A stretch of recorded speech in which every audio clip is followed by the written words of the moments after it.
If you're in Houston, there's a medical center. Everyone wants to host there because they want to tell their landlords that they're hosting traveling nurses. Well, everyone is teaching that online and everyone is using that as their pitch. So that means everyone is going to those kind of areas, which means it's oversaturated. My name is Kierra. I am known as the coach for the host on Instagram. I have been hosting on Airbnb since 2018 and we made over 200,000 in the last 12 months from our little under a dozen units. First things first, why you're probably not doing as well on the app as you wanted to when you first started is that you didn't know that you were supposed to figure out how long it would take for you to like break even, and I'll tell you what I mean by that. So some of y'all, including myself when I first started, like some of y'all get really excited about furnishing the unit and you end up spending 8, 9, 10,000 because you're not watching your budget, okay? But the thing is, say for example you do your research and you realize that you can only make $2,000 in the zip code that you're in a month on Airbnb, right? But your bills are $1,500. You're only profiting $500. So if you profit, meaning like after you pay all the bills you get to keep $500. If you paid $8,000 to furnish your unit, that's gonna take what? 8,000 divided by 5 is how many months? 500. Let's see, 8,000 divided by 500 is 16 months. That's 16 months it'll take you to make your money back. Not even get money in your pocket, just to get your money back. Most leases are, if you're doing arbitrage, most leases are 12 months. That means that you're not making your money back in your lease. You're gonna be at a loss. In my personal opinion, I think, oh, by the way, if I'm looking at my phone, it's because I have notes, I don't wanna forget anything. But if you are, well, my advice is to spend around $3,000 to furnish your unit. It sounds crazy and impossible, but I promise you it's possible. How? For example, instead of going to At Home and all these stores to buy your pictures and your canvases, go on Etsy, find a nice printable printout, a wall art printout for like $8, print that printout at Walgreens for $10, and then buy a frame for it for $10. That's like what, $28 for a big old frame that you would pay $200 for at Home. Right? You have to be smart with what you're doing. Secondly, well, just another bonus tip, I guess, we furnish with books. So a lot of our units have like books. It just looks really good. Like it sounds weird, but like putting books out really makes a unit and our guests love it. I know books are expensive, so what we do is we go to Goodwill. A lot of people will be shook. A lot of people will be shook on the selection that Goodwill has. They have so many freaking books for $1 and $2. It is so crazy. And I mean brand new books that people come and donate and never open. How many of us actually open the books we read?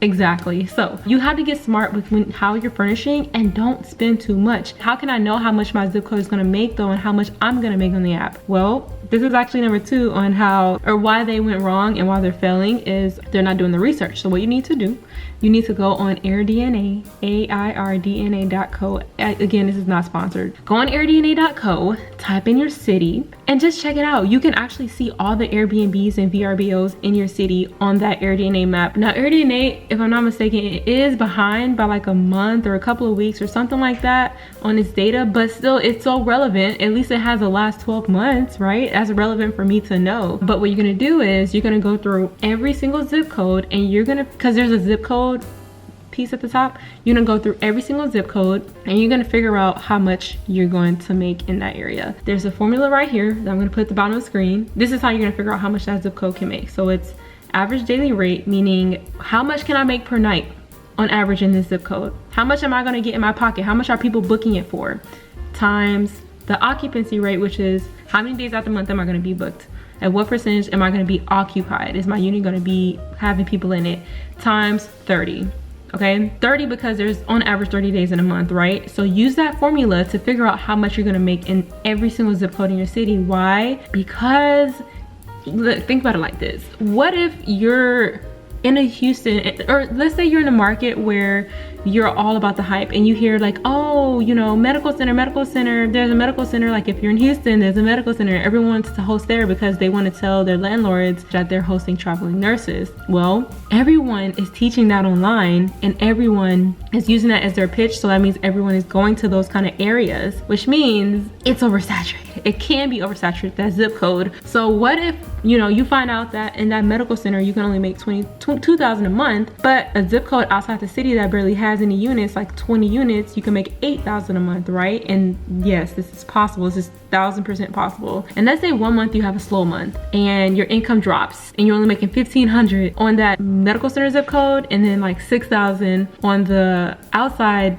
zip code that's, you know, outside the city, or not outside the city, but further out in the city, but both of the rents and bills are the same. And so that's how it is in most cities. What are you gonna want to do? You're gonna want to move to that city, right? The one where you're making more money. So that's my point. You need to know in the beginning, before you get your unit, how much you can make in your zip code. Now I know on AirBnB you have to pay per month, but it's okay. And let me tell you why. Would you rather have to pay your rent and, you know, use $300 of your own money to make up for the bills? Or would you rather pay $100 one time to figure out which zip code you're gonna be making the most money in?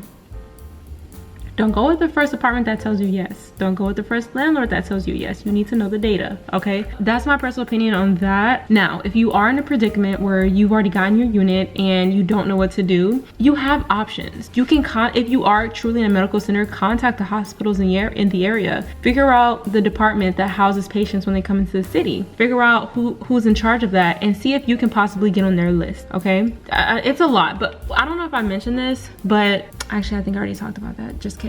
So again, how do you avoid failing on Airbnb like everyone else? A, you need to choose the right zip code. The zip code that makes the most money or close to a lot of money. So choose your area wisely. 2, don't go to areas where the hype is hyped, or where all the hype is up, or I don't know how people say it these days, but don't go to the area where it's hyped up, okay? And then number 3 is make sure you're spending less when you furnish, okay? It's all about expenses, that's all. This is like the tip of the iceberg.